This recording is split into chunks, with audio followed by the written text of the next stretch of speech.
You know, it's kind of amazing. We're just over 100 films we've talked about on this channel for Movie Tales, and we've done more TV movies than I expected us to be doing. We haven't got to some of the biggest directors out there, but we're doing our third made for TV movie. We did a Ninja Turtles one, we did an Attack of the 50-Foot Woman one, and now we're jumping ship to talk Marvel Comics because we're talking the 1990s Nick Fury Agent of S.H.I.E.L.D. film. That is just the pilot episode for a TV series that never got picked up. Isn't that exciting?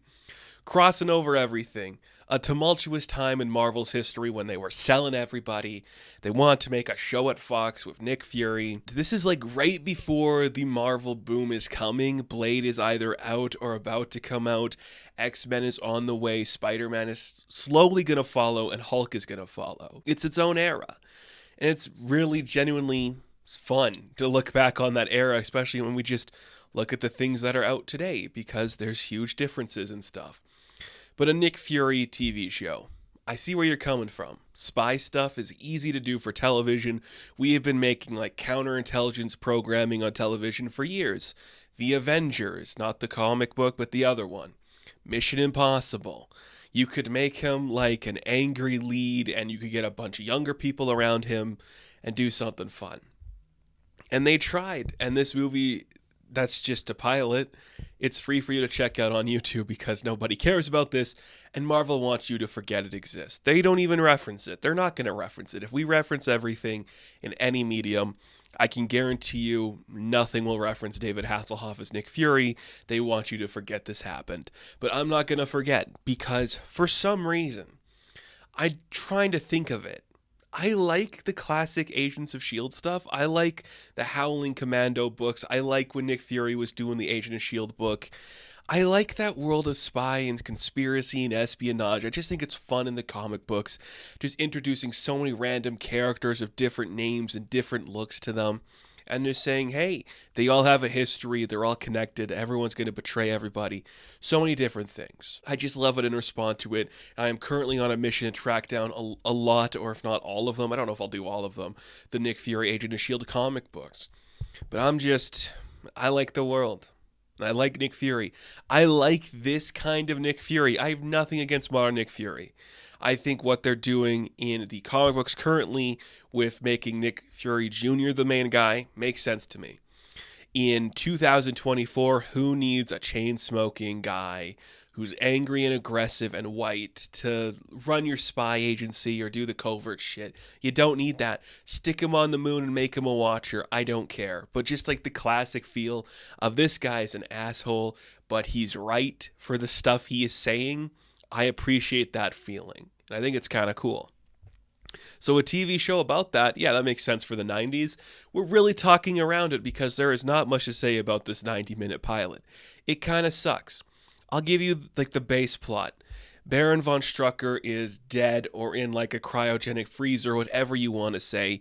His children kidnap his body because I don't remember the guy's name, but Viper is his daughter in this continuity, and what they're going to do is take a disease that is from Strucker called the Death's Head whatever and unleash it onto the world, and it's going to be like a disease, a parasite, just virus that kills everybody, and they're just going to unleash it onto just New York and it's going to slowly spread and kill everybody, and Hydra will reign supreme. On a mission to stop that from happening, Clay Quartermain gets killed, and he tells Viper, Nick is going to stop you. So, setting it up right there. Clay Quartermain, classic character from the comics. We have to go find Nick Fury. Now, what is Nick Fury doing at this time? He's in the Yukon, undisclosed location in the Yukon, just using a pickaxe and hitting the side of a mine. What's he doing? I know the vibe you're going for, but what's he really doing in this cave? Not much. And that leads us to David Hasselhoff, who is just like TV. Never has a man been more bred to be on television in this era than Hasselhoff. If you're going to give me a television Nick Fury, Hasselhoff makes sense because he's like television angry, you know? He is doing a poor man's Kurt Russell Harrison Ford, which makes sense. In a perfect world, Snake Plissken would just be a Nick Fury, and just seeing him attempt that with a weird eye patch and always smoking a cigar, he's always smoking a cigar. I kind of respect the effort to make this guy completely unlikable because Hasselhoff is not trying to win any sympathy points with Nick in this. He's just like, this guy's an asshole. He's not funny. He's not quippy. He's not that intelligent. He's just an asshole willing to do the job. And when he finds out that Quartermain is dead, that's when he kind of wants to get back involved, and when Strucker is kidnapped and all that stuff. And we're introduced to our new ragtag team of characters that will be joining this long-running series forever. So David Hasselhoff, an interesting Nick Fury, not the best. That's not a, intense opinion to have. We also got Lisa Rinna. Yes, that Lisa Rinna playing the Julia Louis-Dreyfus character. Yeah, Contessa d'Allegra de Fontaine, or what's her name? Contessa Valentina Allegra de Fontaine. She's playing that character. And I'm like, that is so 90s. It's such a thankless role because for so much of the comic books, Contessa's like, I'm a strong, badass bitch, but I just like Nick Fury, so that's going to be everything a male writer knows about me, is that I like Nick Fury and sometimes I'll wear the skimpy outfits. Rinna does exactly what she has to in this, which is not much. Every other action she does is like in relation to Nick Fury, which makes sense because if this got picked up to be an actual show, those two would be bouncing off each other and having the sexual tension. They used to date, but then she left him, or she slept with Quartermain, and then he died, but she wasn't with him. But now they're going to like have sexual tension or something. We also got a couple new young recruits like Alexander Pierce, who is a young man. He's British and he's kind of like, I'm new to the job. I've never done this before. I don't know if I'm doing it right. Just like a kid to play off this aggressive dickhead. We also got Kate Neville, another classic character from the comics, and she has this like chip in her head that makes her like an ESP so she can read minds, which is perfect for a plot where this character has to access launch codes or like find like the shut-off code, I guess, to stop something from happening. We also got classic Howling Commandos characters like, who is it? Gary Chalk plays Dum Dum Dugan. They call him Timothy. It's stupid. He looks nothing like it. And we have an actor playing Gabe Jones. And you're like, hey, those are cool characters that we should have done more with in the movies. Nice to see them here, if even for a minute. It's weird, and nobody really acts in character, but the characters are all there. And then we have the Hydra Goons. They're like painted white with sunglasses and like tuxedos. It's really weird. They don't do much, and that's the other thing about this. It is a TV show, essentially. It is filmed like a TV show, but it's got some energy to it. Like, we're using some interesting camera moves. We're like really like trying to hide the limited space we have because we're definitely in sets for a lot of this. And if we're not in like a set that's just full of like, smoke or pipes or just like stairs, then we're in like a back alley just filming on a place where everybody films. Or just on, like, the street. It's very specific and weird. Like, you could tell where it's like, oh, we're on location filming wherever the show was filmed in the 90s and when we're on sets. Because there's a clear distinction between the two. The script is a lot of a script, and it's not that interesting to really comprehend. Throughout the entire piece, Nick Fury is, like, poisoned. So he's, like, unstable and stuff because they are setting it up that they have to move Arnim Zola out of like the base before Hydra gets to him. But Hydra's actually infiltrated it because we have Viper impersonate Runsider, another classic character. She kisses Nick and it poisons him. And now he's just poisoned throughout the whole piece. The whole piece until the very end when he gets an antidote or whatever. So this movie's just like a guy stumbling around aggressively with a bunch of kids just trying to stop Hydra from unleashing a virus onto the world. They're like going to launch rockets that have a virus in them. And you're like, this makes no sense. So Contessa leads one side of the operation to go fight the brother who cares? They kill him. Nick and Kate and Alexander Pierce, they go to like a remote island somewhere or just like a remote location. They fight like lasers and people and stuff, and they win. Like, they win. Of course they win. They don't kill Viper or Baron Strucker. It turns out he's alive. and like they're going to be like the villains of the series or whatever. But you watch something like this, you understand why it didn't take off. Nobody seems like they're having any fun. You only get so much out of these sets, and it's the era where everybody's in leather and no one's dressed like their comic book counterpart.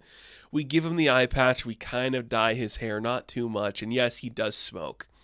But there's no other relationship to anything. Nobody else looks like anything. There's some good looking effects with like the helicarrier and the ships that we're on and stuff, and that's kind of cool. Like it's really interesting. Like the helicarrier looks like a bureaucracy, and it looks crowded.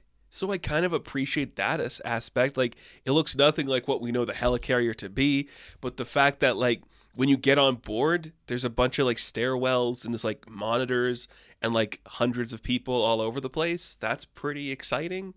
I think that could have been something. Making this like a Criminal Minds is not a bad idea. I feel like we should try it again. Like Shield, I know in like the movies it's like a mess or whatever, and they're like in space now. But like you could do this kind of a premise in the modern continuity of the MCU and have it be like a flashback to like the 60s or 70s. The 70s would be pretty cool. You could do a bunch of like Cold War stuff in there and have like a resurfacing Hydra show up, and you could use some of these classic characters and get younger actors to play them. We also like set up the LMDs because we have one that's impersonating like the director of Shield, and like Nick Fury shoots it and then a hologram of Viper comes out of its mouth and it's like, all of you learn this, the Dev's Head virus will spread. And then there's one of Nick Fury that fakes his death. It's kind of cool. You know, I gotta respect like the vibe.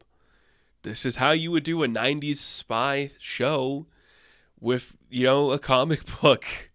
And I don't hate it. I'm not actively against this thing. It could have been more, and maybe a lot of it just falls on like it's not a real idea. It's just more like half-baked at best. But there is something to explore. Maybe we could have got 10 episodes of this and I would have watched them. I don't know. Just having this be like a random piece of Marvel history, I do appreciate, because it shows you at least somebody sometime wanted to do something with Nick Fury, because he is an interesting character and sometimes we forget that. Nothing against Sam Jackson.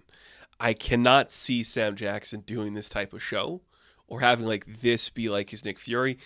He's doing like the more stoic badass thing, and this guy's just like a crotchety old Snake Plissken asshole.